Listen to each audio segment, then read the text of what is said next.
उसे कुछ ना कुछ जरूर मिले।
अपने अपने मताई बाप की, भारत हिंदू राष्ट्र की, सत्य सनातन धर्म की, गुरुदेव भगवान की, नमः पार्वती पते।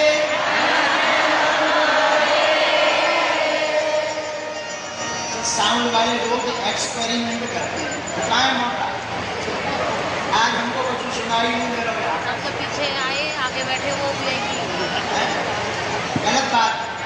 जो करोगे एक्सपेरिमेंट सब किया, जो कल रात को हो गया था वही बना।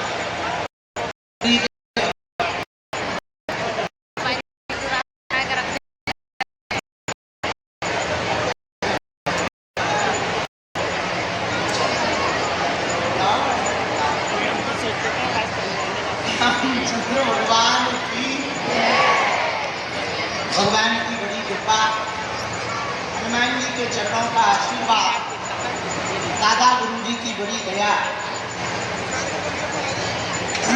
पंचवृक्षीय श्री हनुमान जी का यह मंगलमय चरित्र पश्चिम बिहार दिल्ली की इस भूमि पर हनुमान जी की कृपा से आज द्वितीय दिवस है।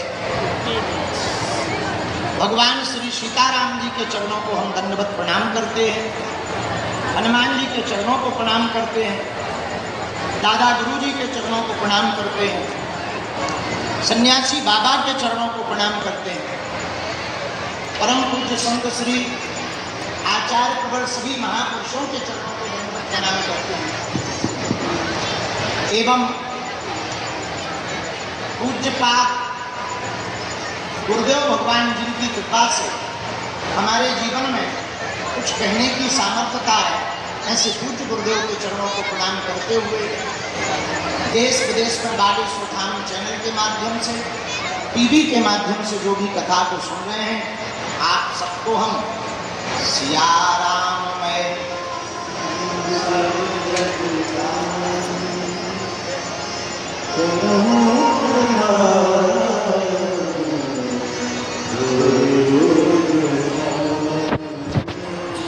भगवान की बड़ी कृपा है कि हम अपने समय के पक्के हैं। हमने कल कह दिया था 4 बजे आ जाए, देखो 4 बजे आए कि नहीं आए? हाँ, नहीं तुम लोगों की दरअसल घड़ी डिस्टर्ब है। हमने तो अपनी घड़ी 4 बजे बंद कर दी थी, अभी भी हमारी घड़ी में 4 ही बजे, सेल ही निकाल दे। अब सबका अपना अपना बुरा भाग है। घड़ी देखो, घड़ी सबके हाथ में है पर घड़ी किसी के भी हाथ में नहीं। समय की घड़ी किसके हाथ में? और आज तो जहां हम गोयल जी के यहाँ रुके हैं, आने में ही हमें बड़ी देर लग गई है, तो एकदम नजदीक, कथा के नजदीक, लेकिन भैया पूरी कॉलोनी के नीचे उतर गया।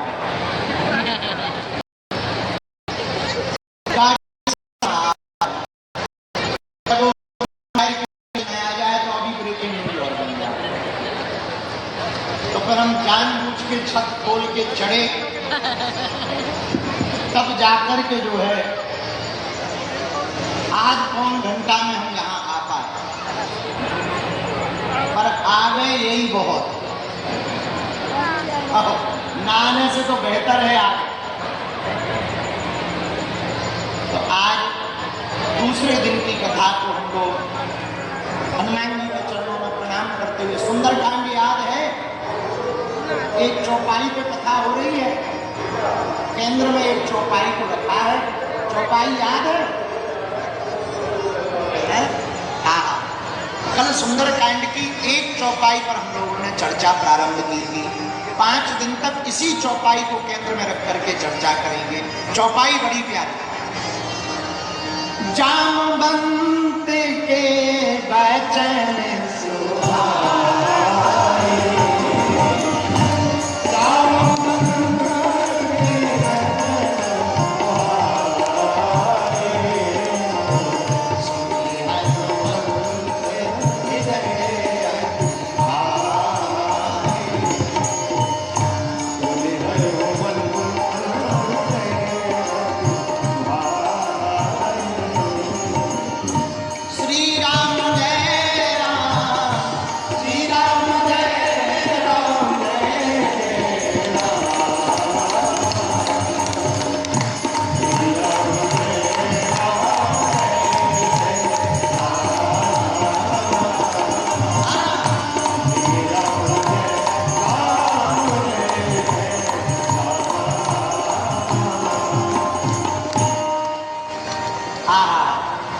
हनुमान जी को जामवंत जी के वचन बड़ी याद है। हमने कल भी कहा था, आज पर उसी सूत्र को याद करो। हनुमान जी हैं युवान, जामवंत जी हैं बूढ़े। जवानों को बूढ़ों की बात सुननी ही चाहिए। जिस देश का युवा या जिस घर का युवान बूढ़ों की बात सुनता है, युवानों के पास होता है जोश, बूढ़ों के पास होता है होश। दोनों जब जुड़ते हैं तो क्रांति होती है। रामकाज कब हो सकता? हनुमान जी ने रामकाज कब किया? हनुमान जी के पास जोश भी है तो होश भी है। किसी ने कहा होश कहां से आया? हनुमान जी बोले जोश राम जी से पाया, पर होश जामवंत जी से पाया। अच्छा, अब राम जी के दल में जामवंत जी क्या है? इसका भी उत्तर, जामवंत मंत्री अति बूढ़ा। जामवंत जी मंत्री है किसके? राम जी।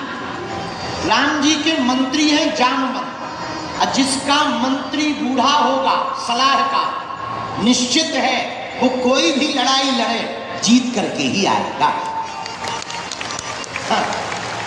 हाँ, लेकिन एक और शर्त है, सलाहकार की बात भी माननी चाहिए। रामायण में ही एक जगह और वर्णन है, सचिव वेद गुरु तीन जो, प्रिय बोलहि भय आस, राज धर्म तन तीन कर, हो ये बेगहीना। सचिव, वैद यानी डॉक्टर, और गुरु, ये तीन लोग अगर तुम्हारे भय के कारण, तुम्हारे प्रभाव के कारण, तुम्हारे डर के कारण तुम्हारी हाँ में हाँ मिला दे, और जिस आदमी की भी हाँ में हाँ इन तीन लोगों ने मिलाई, जो पीड़ा गर्त हो गया। सचिव हाँ में मिलाने, सचिव कोट में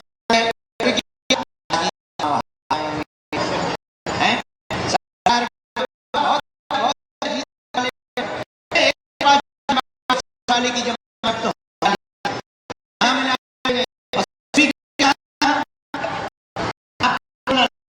समझो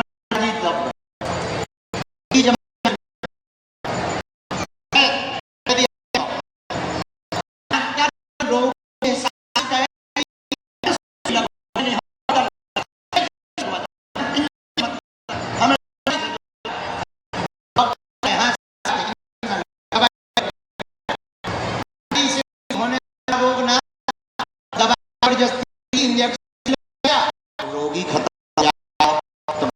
और गुरु चेला के डर के कारण गुरु भी कर रहे, चेला आशीर्वाद है, आशीर्वाद है, बढ़िया कर रहे हैं, और चेला चोरी भी कर, बहुत बढ़िया, बहुत बढ़िया, बहुत बढ़िया, ये भी पुण्य का काम, बहुत बढ़िया।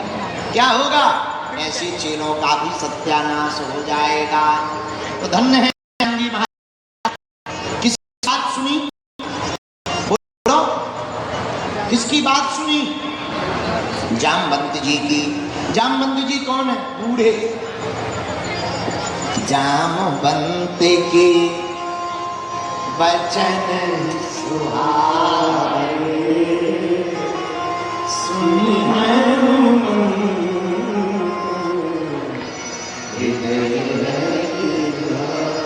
एक बात बुरा ना मानना, अपने से श्रेष्ठों का सम्मान करना ही चाहिए। जो अपने से बड़े हैं उनका सम्मान करना ही चाहिए, कुछ बिगड़ता थोड़ी है। हमारे संत कहते हैं, चत्वारि तस्य वर्धन्ते आयुर्विद्या यशो बलम। जो अपने से बड़ों को प्रणाम करता है उसकी चार चीजें स्वाभाविक बढ़ने लगती हैं। बोले क्या? आयु, विद्या, यश और बल। चत्वारि तस्य वर्धन्ते आयुर्विद्या यशो बलम। धन्य है हनुमान जी, इतना ज्ञान है, इतना बल है, इतनी बुद्धि है, इतना विवेक है, फिर भी जाने के पहले जामवंत जी से कहते हैं, जामवंत में पूछा कोई उचित सिखावे। हम जा रहे कहाँ? लंका। शिक्षा दो जो हम वहां जाकर के यूज कर सकें, उपयोग में ला सकें, और ठीक ठाक शिक्षा दो। आप बड़े हो, आपको अनुभव है, शत्रु के सामने कैसा जाना चाहिए, दुश्मन के सामने कैसा रहना चाहिए, ये आप भली पूर्वक बता सकते हो। मेरे पागलों, हम आज की कथा में तुम्हें एक बात बहुत विनम्रता पूर्वक कहना चाह रहे हैं। जिन बालकों ने, जिन बेटा और बेटी ने अपने से बड़ों की बात मानी, वो हमेशा सफल ही हुए। हमारे गुरु एक बात कहते थे दादाजी, बोले बेटा सुनो, माता पिता की डांट और गुरु की लात, माता पिता की डांट और गुरु की लात जिनने खा ली उनका कल्याण हो। और जो ना माने बड़ों की सीख, ले कटोरा माने की। जिन्होंने अपनों से बड़ों की बात नहीं मानी, तो भाई बल तो हो सकता है पर बुद्धि ना हो तो बेकार है। भाई तुम्हारे पास में इंजेक्शन हो पर इंजेक्शन लगाने की विधि ना हो, क्या होगा? गड़बड़ नस में लगा दोगे, आदमी मर जाएगा। हाँ जी या ना जी? बोलो बोलो, हाँ या ना? अच्छा गाड़ी हो, गाड़ी, कार पर चलाना ना आता, क्या होगा? एक्सीडेंट करोगे, खुद तो मरोगे ही, सामने वाले को और मार डालोगे। बोलो हाँ जी या ना जी? बोलो, जोर से बोलो, हाँ जी ना? उसी प्रकार ज्ञान तो हो, नॉलेज तो हो, पर अनुभव ना हो, एक्सपेरिमेंट ना किया हो, ना खुद ने ना किसी का अनुभव लिया हो, तो होगा क्या? विस्फोट हो जाएगा, गड़बड़ हो जाएगा। तो क्या करना चाहिए? धन्य है वीर बजरंगबली हनुमान जी, सुंदर कांड की रचना क्या अद्भुत जगह से प्रारंभ होती है। श्री गोस्वामी तुलसीदास जी महाराज क्या अद्भुत तरीके से सुंदर कांड प्रारंभ करते। बोले सुना, हनुमान जी इतने बल के निधान है, ज्ञान के निधान है, बुद्धि के निधान है, विवेक के निधान है, पर वह वीर बजरंगबली लंका जाते हैं तो सबसे पहले अपने से बड़े से शिक्षा लेते हैं। यही सुंदर कांड का असर।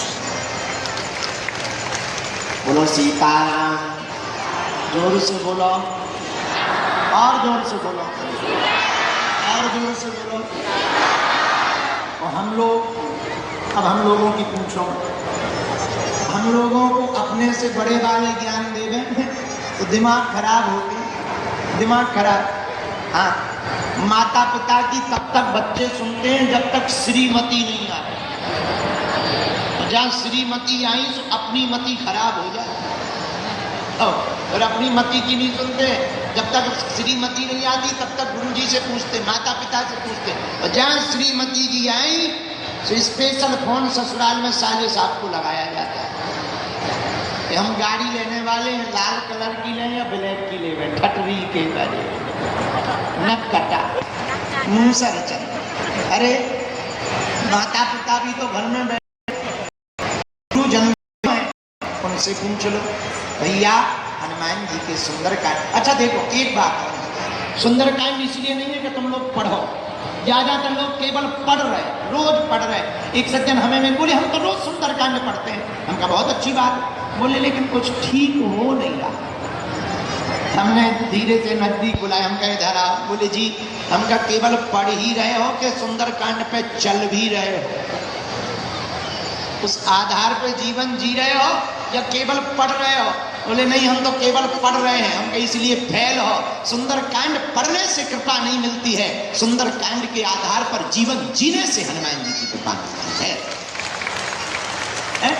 इसलिए दिल्ली के पागलों, एक बात तुम नोट कर लो, हमें रटना नहीं है, हमें पढ़ना नहीं है, हमें सुंदरकांड के आधार पर जीवन को जीना है। ये जीवन जीने के लिए लिखा गया है, केवल पढ़ने भर के लिए नहीं लिखा गया। वरना पढ़ने से क्या होगा? ऐसे तो साउंड भी रोज सुंदरकांड पढ़ रहा है, लगा दो चिप, लगा दो ब्लूटूथ, लगा दो यूट्यूब चैनल, रोज साउंड पढ़ता है। पर कभी तुमने साउंड की सीन निकलते देखा? ये साउंड बॉक्स को स्वर्ग जाते देखा गया क्या? नहीं, वो भी रोज पढ़ रहा है, रट रहा है, पर वो थोड़ी पढ़ रहा है, मशीन है, बजा दी बज रहा। ऐसी शरीर भी मशीन है, अगर केवल रट रहे तो बजते ही रहोगे, रटते ही रहोगे। हाँ, थोड़ा मोड़ा तो फल मिल जाएगा, मानसिक शांति मिल जाएगी, पर दिल्ली के पागलों, सुंदरकांड का फल प्राप्त करना है तो हमें केवल पढ़ना नहीं है, पढ़ने के साथ साथ जीवन में उतार कर सुंदरकांड पर चलना है। और चलना कैसे? पहली ही चौपाई पे चल जा, काम हो जाएगा। पहली चौपाई क्या? जामवंत के वचन सुहाए,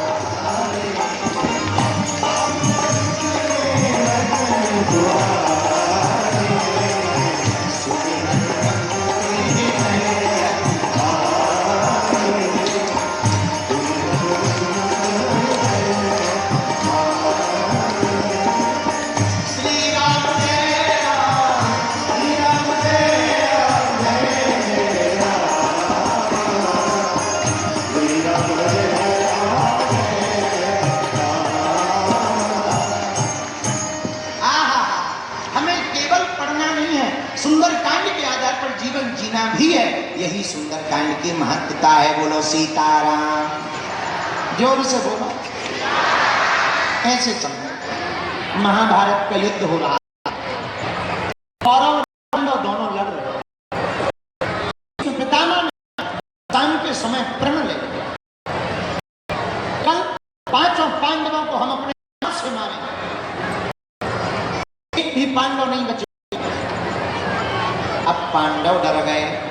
भीष्म पितामह गुरुजी हैं, उन्होंने ही हमें सब सिखाया है। अगर गुरुजी ने ही प्रण ले लिया तो हम एक एक करके सबके प्राण ले लेंगे, तो अब तो कोई बचने वाला नहीं है। भगवान के पास है। भगवान, हे द्वारकाधीश, हे नंद नंदन, हे यशोदानंदन, विपदा पड़ी गोविंद, अब हम तक विपदा है। क्या हुआ? भीष्म पितामह ने प्रण ले लिया है, जिस बात का मारने का प्रण लिया। अब वो भीष्म पितामह है, उनकी प्रतिज्ञा दृढ़ संकल्पित। कहीं ऐसा ना हो कल आवे और हम लोग बच ना पावे, आपकी सेवा नहीं कर पाएंगे। और हमें मरने का डर नहीं है। अर्जुन बोले, सुनो प्रभु, हमें मरने का डर नहीं है। डर इस बात का है कि नाक तुम्हारी कटे, कि जिसके साथ गोविंद थे जब वो भी हार गया तो अब जीतेगा। इसलिए मन में बड़ा डर है। भगवान बोले, चिंता ना कर, रो मत, उपाय है। क्या? रात को बताएं। शाम हुई, थोड़ा सा दिन ढला, रात हुई, अंधेरा छाने लगा, सूर्य अस्त हो गया। भीष्म पितामह के पास भगवान द्वारकाधीश ने जाने का प्लान बनाया। पर गए कैसे? ध्यान से सुनना इस कथा। द्रौपदी जी को बुलाया, इधर आ, तुम हमारे साथ चलो, जो आज्ञा हमारा। पर सुनो, ऐसे मत चलो, घूंघट डालो, घूंघट। तो द्रौपदी ने घूंघट डाली।